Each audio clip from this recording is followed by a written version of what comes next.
Hi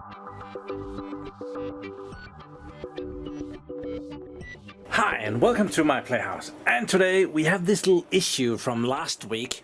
I was trying to power my data center from solar power with the AllPowers R2500 here.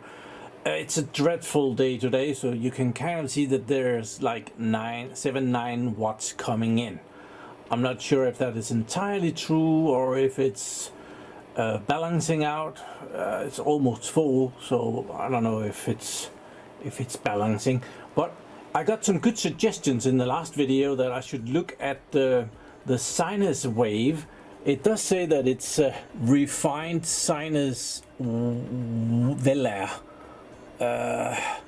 Well, so it doesn't really brag about being pure sine wave, and that might be the issue.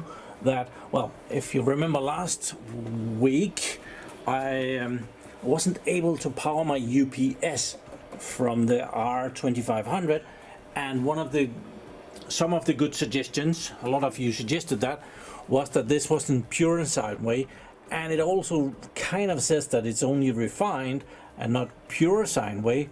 It says, I don't know if that is German for pure sine wave though, but normally you would say pure sine wave, so it's probably a modified sine wave. And which means that it's like it does it square. It tries to do a sine wave, but in square. And the UPS might not like that signal coming in. So I would like to have a look at that. And I just happen to have an oscilloscope purchased many years ago. I haven't used it much, so I think this is a perfect opportunity to try and test that a little bit and see what comes out of this. So we will start there. So as I have to measure on 230 volts, I'm not sure how much, 230 volts, I need to be able to put that in to the AllPowers here, and it uses these connections, and that means that I'm gonna have this sticking out to measure on, and I'm not a big fan of getting electrocuted. I'm just not that kind of a sadistic bastard, so I'll insulate this a little bit. We'll need the probe here from the oscilloscope. How do you get in there? There. Get the probe out,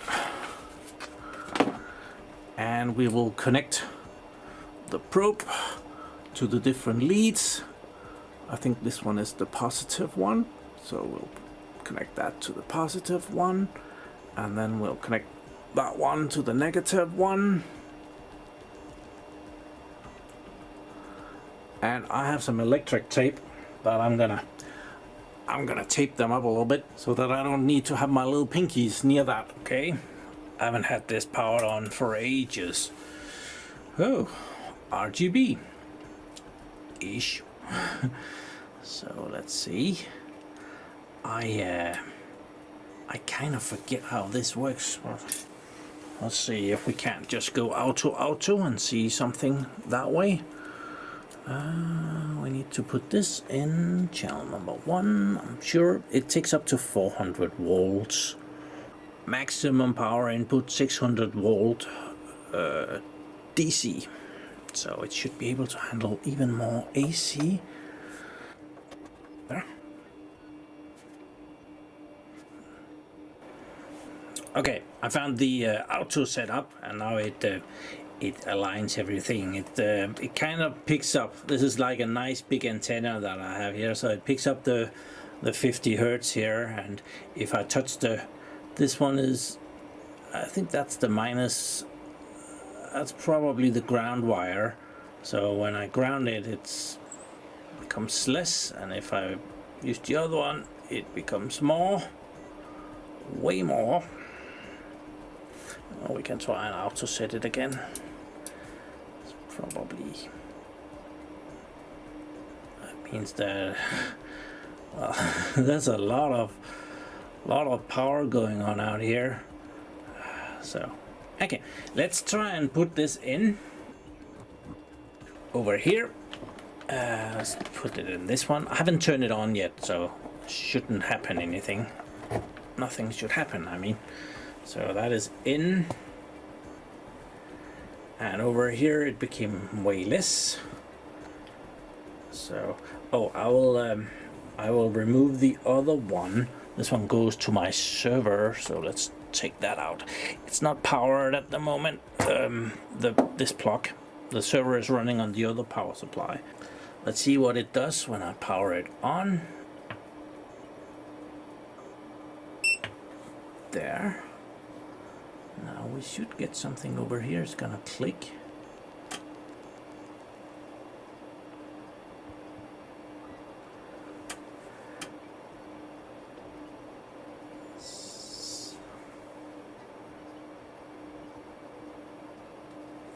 It didn't do anything. I'm gonna power it off again.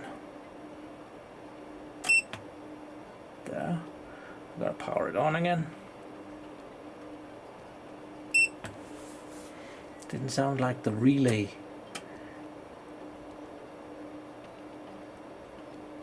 It usually says 50 Hertz over here when it's active, so I'm gonna try and power it off and reset the unit there and press that until it goes out. Oh, sorry, now it came on. And also it takes in a lot more solar power now that it's actually using something. So it was just balancing. Over here on the oscilloscope we see the sine wave, or the modified sine wave, so let's check that out. That doesn't look...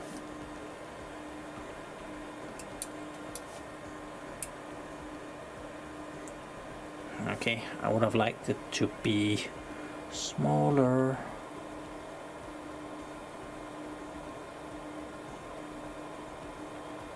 Okay, so that's it.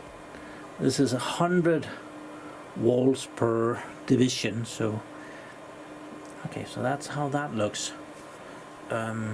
So what happens when we power my...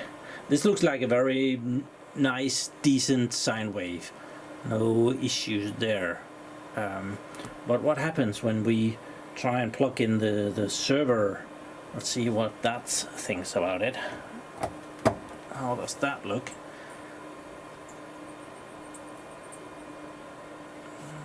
Now we did see some spikes there. But the server is not pulling any power over there.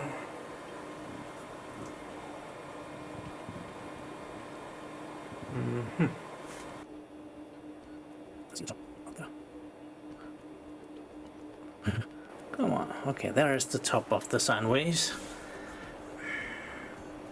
Doesn't look too bad. Kind of looks okay, so... Okay, so the power supply in the server does not really want to run from this. The server kind of picks which power supplies it wants to use, and it's not really taking any power from here. The sine wave is fine.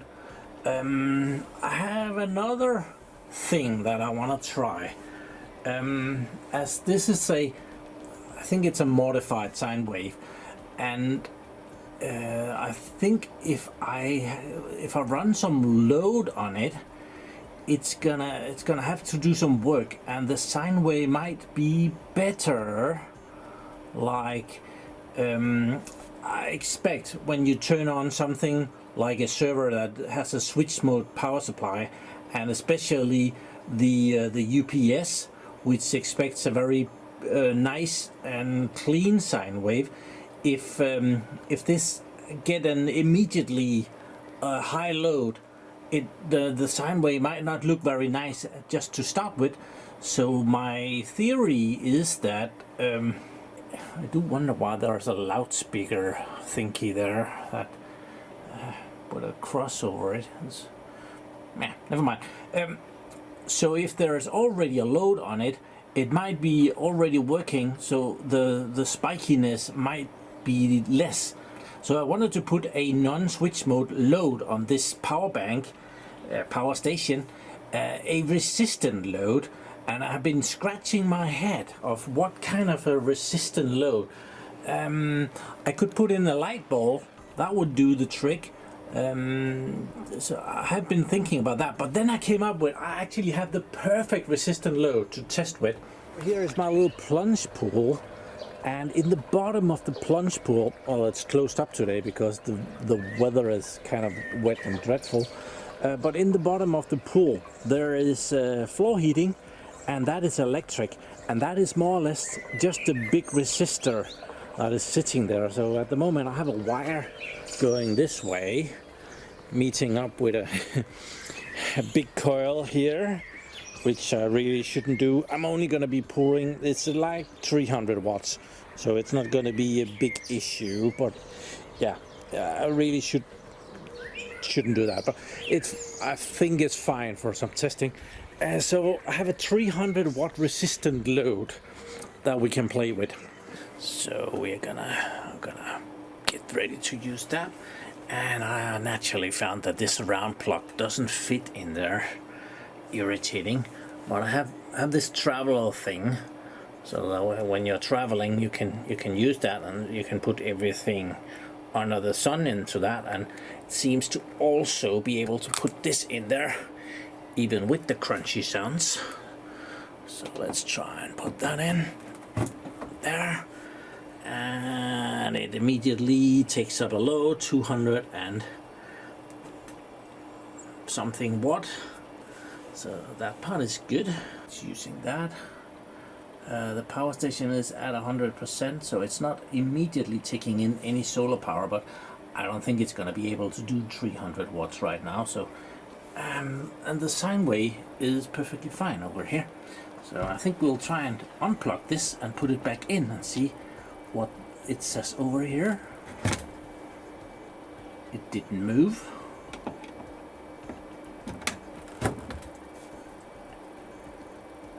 It did absolutely nothing. So yeah, interesting. But I think now that with this in place, I think I'll try and put the UPS on it and see what that thinks about it. Okay, I managed it. I plugged in the UPS. So now the data center and the pool heating runs off the power bank here.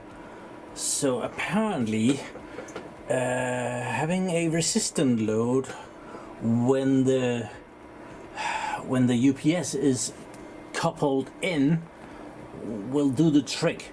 I'm very interested, and the sine wave is fine over here. Unfortunately I didn't see it, but I think we should try and unplug the pool here and see what happens. See if it complains then. Let's see, my data center usage is that. It's starting. It said some funny things inside. 300, and that's quite a lot. Getting 100 watts of solar on this very grey and gloomy day. That is off of 3 panels, so that's not too bad. And the sine wave looks fine over here. So, I do wonder, sometimes the wattage ramps up quite a bit. I just saw over 400 watts. Must be the server, as that's probably the only thing that can use that amount of extra power. The CPU's quite powerful.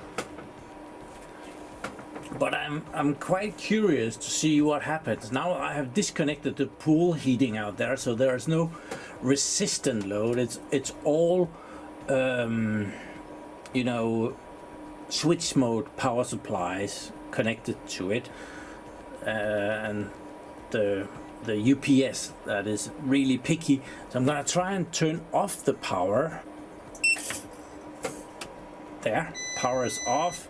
UPS is complaining, and we can see there is no thing there. So let's see what happens if we turn it back on. See if we get some nasty spikes or something.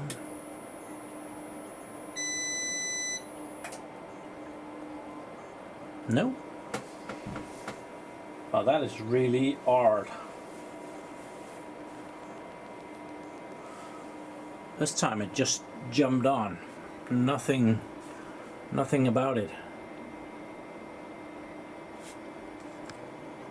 Jumped right in, and we didn't even see any nasty things over here. Well, that is... Last time it absolutely did not want to cooperate. So now I have something more to play around with. I do have some issues that I need to fix. At the moment, oh, there, the UPS just dropped off. That was not pleasant. And it jumped back on. So, okay. That was actually lucky that I filmed that. You saw that. So the UPS didn't like it for a second, and then it jumped back on. So, that means that this isn't stable. It doesn't like it enough. I could try the resistant load, but drawing 300 watts just to make this stay on is not really an option in the long run. It has been a few minutes more and it hasn't done it again, but yeah, just the fact that it did it once makes me kind of nervous. It's not really the AllPowers that does it, it's a combination. The UPS does not like the power from the AllPowers, so that turns off the incoming power and starts complaining. And the AllPowers didn't actually do anything. Well, you know, very difficult to see 50 times a second, but I didn't see anything, and I might not have been looking either. Yeah, it would be cool to capture it if it did it again. Must have become more sunny outside, because now there's 126 watts coming in, which is better. It just did it again. I was too slow. Well, yeah, the UPS disconnected and connected again.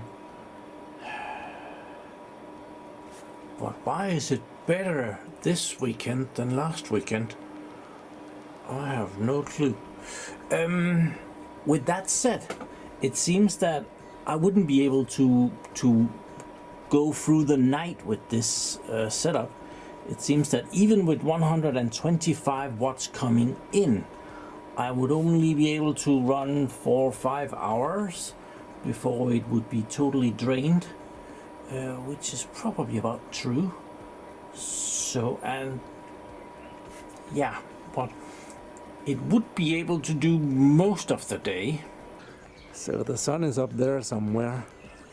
Very difficult to pinpoint where it's at because it's so gray. So it's not a very good day to test solar power, but yeah, not sure where it's at.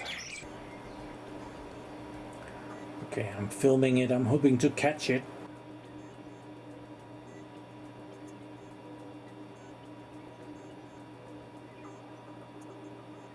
Just jump out of the box. Nothing's going on here.